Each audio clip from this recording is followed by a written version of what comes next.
සියලු දෙනාම සාදරයෙන් පිළිගන්නවා අදත් අපි PH Spoken English YouTube channel එකට. ඔයා දන්නවද? ඔයා බලෙන් ඉංග්‍රීසි ඉගෙන ගන්න එක නතර කරපු දවසට ඔයාට ඉංග්‍රීසි කතා කරන්න පුළුවන් වෙනවා කියලා. නිකන් හිතලා බලන්න. වතුකරයේ ආශ්‍රිත සිංහල පවුල් වලට හොඳට දෙමළ පුළුවන්. ඒ වගේම දෙමළ පවුල් වලට හොඳට සිංහල පුළුවන්. ඒත් මේ දෙපාර්ශ්වයේ එක ගොල්ලක්වත් සිංහලවත් දෙමළවත් ඉගෙනගෙන නෙවෙයි. මේ අය ඉබේම මේ භාෂා දෙක හොඳට ඉගෙනගෙන තියෙනවා.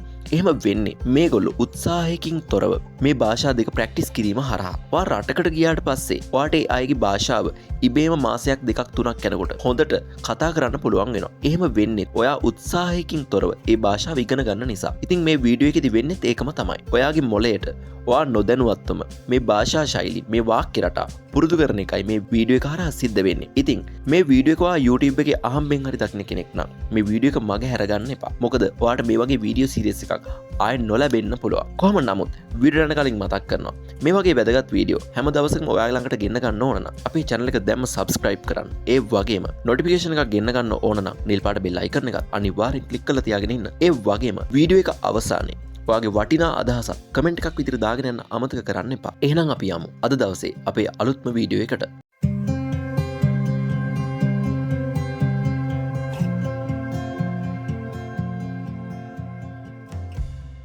මම ව්‍යාපාරයක් ආරම්භ කරන්නයි හදන්නේ. I am going to start a business. I am going to start a business. I කියන පදයට එක්ක am කියන පදේ භාවිතා කරන එකත් එක්ක ආරම්භ කරන්නයි හදන්නේ, ආරම්භ කරන්නයි යන්නේ කියන අදහස ගන්න going to කියන එක භාවිතා කරලා තියෙනවා. ඔයාලා දන්නවා to කියන පදයට පසුව එන verb එක අනිවාර්යෙන් infinitive වෙන්න ඕන. ඒ නිසා තමයි මෙතන start කියලා අරගෙන තියෙන්නේ. I am going to start a business. මම ව්‍යාපාරයක් ආරම්භ කරන්නයි හදන්නේ. යමක් කරන්නයි හදන්නේ කියන අදහස ගන්න අපි going to කියන පදේ භාවිතා කරනවා. I am going to start a business. මම ව්‍යාපාරයක් ආරම්භ කරන්නයි හදන්නේ. ඒත් මට ප්‍රමාණවත් මුදල් නෑ ඒ සඳහා. ඒත් මට ප්‍රමාණවත් මුදල් නෑ ඒ සඳහා. But නමුත් I don't have enough money for that. But I don't have enough money for that. conjunction එකක් තියෙනවා but කියන. නමුත් සම්බන්ධීකරණ පදයක්. නමුත් I don't have I do not කියන එක I don't කියලා මෙතන එකතු කරලා තියෙනවා. සරල වර්තමාන කාලීය උපකාරක පද දෙකක් තියෙනවා do සහ does කියලා. ඒක වචනයි නම් does, බහුවචනයි නම් do. ඒතර ඉංග්‍රීසි භාෂාවේ I කියන pronoun එක සලකන්නේ බහුවචනයක් විදිහට. ඒකත් එක්ක අපි do කියන එක තමයි ගන්නෙ. එහෙනම් do කියන පදයට not එකතු කරාට පස්සේ don't කියලා හදා ගන්න පුළුවන්. don't have යමක් තියනවා කියන්න අපි have කියන පදේ භාවිතා කරනවා. ඒක වචනයි නම් has, බහුවචනයි නම් have. එතකොට මෙතනදී don't have enough money for that. I don't have enough ප්‍රමාණවත් money for that. For that සඳහා. For that ඒ සඳහා.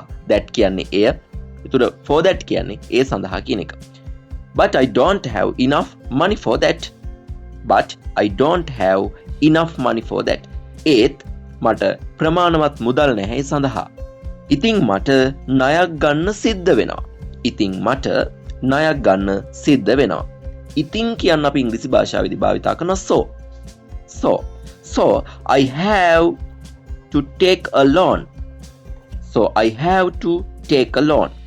හොඳට මතක තියාගන්න යමක් කරන්න, යම් ක්‍රියාවක් සිද්ධ කරන්න සිද්ධ වෙනවා කියන අදහස ගන්න ඉංග්‍රීසි භාෂාවේ වර්තමාන කාලේදී පද දෙකක් භාවිතා වෙනවා. එකක් තමයි have to, අනිත් එක has to. බහුවචනයි නම් have to, ඒක වචනයි නම් has to. ඒතර බලන්න I කියන පදයට එක්ක භාවිතා කරලා තියෙන්නේ have to කියන එක. හේතුව තමයි I කියන pronoun එක බහුවචනයක් විදිහට තමයි සලකන්නේ ඉංග්‍රීසි භාෂාවේදී. So I have to take a loan. මට ණයක් ගන්න සිද්ධ වෙනවා. I have to take a loan. දැන් වැරදිලා මෙතන subject එක වචන වුණා නම් අපි මෙතනදී පාවිච්චි කරන්නේ have to නෙමෙයි has to. නමුත් මෙතන subject එක බහුවචන නිසා අපි ගන්නේ I have to take a loan. I have to take a loan. ඉතින් මට ණයක් ගන්න සිද්ධ වෙනවා. So I have to take a loan. ඔයා මොනවද කරන්න හදන්නේ? ඔයා මොනවද කරන්න හදන්නේ? දැන් ඔයාලා දන්නවා යමක් කරන්න හදන්නේ කියන අදහස ගන්න අපි going to කියන එක තමයි භාවිතා කරන්නේ. එතකොට මොකක්ද කරන්න හදන්නේ කියනකොට අපිට ගන්න පුළුවන් WH question එකක් තියෙනවා. ඔයාලා දන්නවා වාක්‍යයක් නිර්මාණය කරනකොට WH පදයක් එනවා නම් ඒ WH පදය අනිවාර්යෙන් වාක්‍යයේ මුලට තමයි ගොඩක් දුරට භාවිතා වෙන්නේ. එතකොට අපි මීට කලින් කතා කරපු වීඩියෝ කිහිපයකම මීට අදාළ කරන කරුණු සාකච්ඡා කරලා තියෙනවා. ඉතින් අපේ වීඩියෝ අලුතෙන් නරඹන කෙනෙක් නම් ඔයා කලින් වීඩියෝ නරඹලා ඉන්න කියලා ගෞරවයෙන් ආරාධනා කරනවා. What are you going to do? What are you going to do? ඔයා මොනවද කරන්න හදන්නේ? දැන් යමක් කරන්න හදන්නේ කියන්නේ going to කියලා ඔයාලා දන්නවා. ඒකට මොකක්ද කරන්න හදන්නේ කියනකොට අපි මොකක්ද කියන අදහස ගන්න what කියන එක භාවිතා කරනවා WH question එක. ඒක වාක්‍යයේ මුලදීමයි අපි භාවිතා කරන්නේ. question එකක් නිසා දීලා තියෙන helping verb එක අපි subject එකේ මුලට අරන් එන්න ඕන. එතකොට ආ කියන helping verb එක subject එකේ මුලට අරන් වෙලා තියෙනවා. What are you going to do? What are you going to do? ඒක වචනයි නම් is, බහුවචනයි නම් ආ. එතකොට you කියන එක ඉංග්‍රීසි භාෂාවේ බහුවචනයක් විදිහටයි සලකන්නේ. ඒ නිසා ආ කියන පදේ subject එකේ මුලට නැත්නම් you කියන පදයෙන් මුලට අරගෙන අවිලා තියෙනවා. What are you going to do? What are you going to do? ඔයා මොනවද කරන්න හදන්නේ? What are you going to do? ඔයා මොනවද කරන්න හදන්නේ? මම ව්‍යාපාරයක් ආරම්භ කරන්නයි හදන්නේ. මම ව්‍යාපාරයක් ආරම්භ කරන්නයි හදන්නේ. I am going to start a business. I am going to start a business. මතක තියාගන්න මෙන්න මේ am කියන පදේ නැත්නම් am කියන helping verb එක භාවිතා වෙන්නේ I කියන pronoun එකත් එක්ක විතරක්මයි. මෙයා වෙන කිසිම කෙනෙක් එක්ක භාවිතා වෙන්නේ නැහැ. භාවිතා වෙන්නේ I කියන පදයට එක්ක විතරයි. ඒක වචනයි නම් subject එක අපි is භාවිතා කරනවා. බහුවචනයි නම් ආ භාවිතා කරනවා.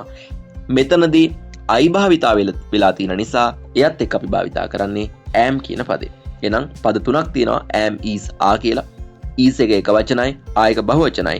am එක භාවිතා වෙන්නේ I කියන පදයට එක්ක විතරයි. ඒතර මම ව්‍යාපාරයක් ආරම්භ කරන්නයි හදන්නේ කියනකොට I am going to start a business. going to කියන පදේ to කියන පදයට පසු වෙන verb එක infinitive නැත්නම් ක්‍රියාපදේ මූලික ස්වරූපයෙන් තියෙන්න ඕන වර්තමාන කාලේ. නිසා start a business කියලා අරගෙන තියෙනවා. මොන වගේ ව්‍යාපාරයක්ද? මොන වගේ ව්‍යාපාරයක්ද? ඉංග්‍රීසි භාෂාවේ බහුලව භාවිත වෙන පැටර්න් එකක් තමයි මේක. මොන වගේ ව්‍යාපාරයක්ද? what kind of business? what kind of business? what kind of මොන වගේ ව්‍යාපාරයක්ද? දැන් මේකේ තව පදයක් තියෙනවා what type of මොන වර්ගයේ. මෙතනදී මොන වගේ නැත්නම් මොන වගේ ව්‍යාපාරයක්ද කියන අදහස ගන්න අපි භාවිතා කරන්නේ what kind of business. what kind of business? මොන වගේ ව්‍යාපාරයක්ද? what kind of business? මොන වගේ ව්‍යාපාරයක්ද? ඔයාට මුදල් තියනවද ඒ සඳහා? Do you have money for that? Do you have money for that? have has භාවිතා කරනවා යමක් තියෙනවා කියන අදහස ගන්න. එතකොට have එක භාවිතා කරන්නේ බහුවචන කතෘ පදත් එක්ක has එක භාවිතා කරන්නේ ඒකවචන කතෘ පදත් එක්ක. question එකක් නිසා දීලා තියෙන helping verb එක අපි subject එකේ මුලට අරන් එන්න ඕන. එහෙනම් සරල වර්තමාන කාලයේ helping verbs දෙකක් තියෙනවා do does කියලා. බහුවචන helping verb එක තමයි do කියලා කියන්නේ. does කියලා කියන්නේ ඒකවචන helping verb එක. මෙතනදී you කියන පදයට එක්ක අපිට භාවිතා කරන්න වෙන්නේ do කියන පදේ. එහෙනම් do කියන එක subject එකේ මුලට අරන් ආවිලා තියෙනවා. Do you have money for that? Do you have money for that? have එකෙන් තියෙනවා කියන අදහස එනවා. ඔයාලට මුදල් තියනවද ඒ සඳහා? Do you have money for that? Do you have money for that? ඔයාලට මුදල් තියනවද ඒ සඳහා? මගේ ළඟ යම් මුදලක් තියෙනවා. මගේ ළඟ යම් මුදලක් තියෙනවා. I have some money. යම් මුදලක්. some money. මං ගාව යම් මුදලක් තියෙනවා. I have some money. I have some money. මං ගාව යම් මුදලක් තියෙනවා. ඒක ඇතිද? ඒක ඇතිද? Is that enough? Is that enough? Is that enough? That කියලා කියන්නේ ඒක. දුර තියෙන එක දෙයක්. This කියලා කියන්නේ ළඟ තියෙන එක දෙයක්. That කියලා කියන්නේ දුර තියෙන එක දෙයක්. These කියලා කියන්නේ ළඟ තියෙන ගොඩක් දේවල්.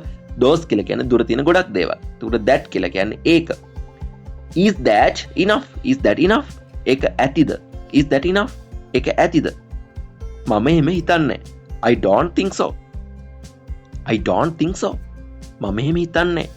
I don't think so. I don't think so. මං එහෙම හිතන්නේ. I don't think so. I කියන පදයට එක්ක do එක භාවිතා කරලා not එකතු කරලා තියෙනවා නෙගටිව් වාක්‍යයක් නිසා නැත යන අර්ථයේ වාක්‍යයක් නිසා නෑ කියන අදහස ගන්න do කියන පදෙට not එකතු කරලා තියෙනවා. I don't think so. I don't think so. ඔයාට ණයක් ගන්න වෙනවද? ඔයාට ණයක් ගන්න වෙනවද? ඔයාට ණයක් ගන්න වෙනවද? යමක් සිද්ධ වෙනවා කියන්න අපි have to has to භාවිතා කරනවා කියලා දැන් දන්නවා. එතකොට you කියන්නේ බහුවචන කතෘ පදයක් නම් එයත් එක්ක අපිට ගන්න වෙන්නේ has to නෙමෙයි have to. එහෙනම් do you have to take a loan? Do you have to take a loan? question එකක් නිසා දීලා තියෙන helping verb එක subject එකේ මුලට අරන් ගන්න do කියන පදේ. එහෙනම් do you have to take a loan? Do you have to take a loan. ඔයාට ණයක් ගන්න වෙනවද? Do you have to take a loan? මට ණයක් ගන්න වෙනවා. Yes, I have to take a loan. Yes, I have to take a loan. ඔව් මට ණයක් ගන්න සිද්ධ වෙනවා. Yes, I have to take a loan. ඔව් මට ණයක් ගන්න සිද්ධ වෙනවා. Yes, I have to take a loan. ඔයා කොච්චර ගන්න බලාපොරොත්තු වෙනවද? ඔයා කොච්චර ගන්න බලාපොරොත්තු වෙනවද? යම්කිසි ප්‍රමාණයක් ගැන කියනකොට අපිට ඒකට ඉංග්‍රීසියේදී WH question එකක් තියෙනවා. How much? How much? කොච්චර? How much? ඒකත් වාක්‍යයේ මුලදීම යෙදෙන්නේ WH question එකක් නිසා. How much? දැන් question එකක් නිසා අපි දීලා තියෙන helping verb එක subject එකේ මුලට ගේන්න ඕන. How much do you expect to take? ඔයා කොච්චර ගන්න බලාපොරොත්තු වෙනවද? ඔයා කොච්චර ගන්න බලාපොරොත්තු වෙනවද? How much do you expect to take? ඔයා කොච්චර ගන්න බලාපොරොත්තු වෙනවද? මට බැංකුව සමග සාකච්ඡා කරන්න සිද්ධ වෙනවා ඒ ගැන. මට බැංකුව සමග සාකච්ඡා කරන්න වෙනවා ඒ ගැන. මට බැංකුව සමග සාකච්ඡා කරන්න වෙනවා ඒ ගැන. I have to discuss with the bank about that. I have to discuss with the bank about that. මට බැංකුව සමග සාකච්ඡා කරන්න වෙනවා ඒ ගැන. සිද්ධ වෙනවා නම් have to හරි has to හරි. I කියන එකත් එක්ක අපිට ගන්න වෙන්නේ have to. මොකද I කියන pronoun එක plural නැත්නම් බහුවචන කර්තෘ පදයක් විදිහටයි සලකන්නේ. I have to discuss with the bank about that. About that. ඒ ගැන. About ගැන. That කියලා කියන්නේ එහෙනම් about that කියන්නේ ඒ ගැන. I have to discuss with the bank about that. බබා අඬනවා. බබා අඬනවා. The baby is crying. The baby is crying. බබා අඬනවා. The baby is crying. ඒක වචන නිසා baby කියන පදයට එක්ක is කියන එක අරගෙන තියෙනවා. The baby is crying. බබා අඬනවා. The baby is crying. ඔහුට බඩගිනි වෙන්න ඇති.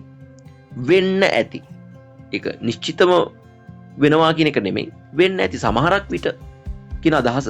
ඒ නිසා අපි සමහරක් විට කියන අදහස තියෙන නිසා maybe කියන පදේ භාවිතා කරන ඉංග්‍රීසි භාෂාවේ. Maybe he's hungry. Maybe he's hungry. ඔහු බඩගින්න වෙන්න ඇති. සමහර විට ඔහු බඩගින්න වෙන්න ඇති. නැත්නම් අපි කියන ඔහුට බඩගිනි වෙන්න ඇති. Maybe he's hungry.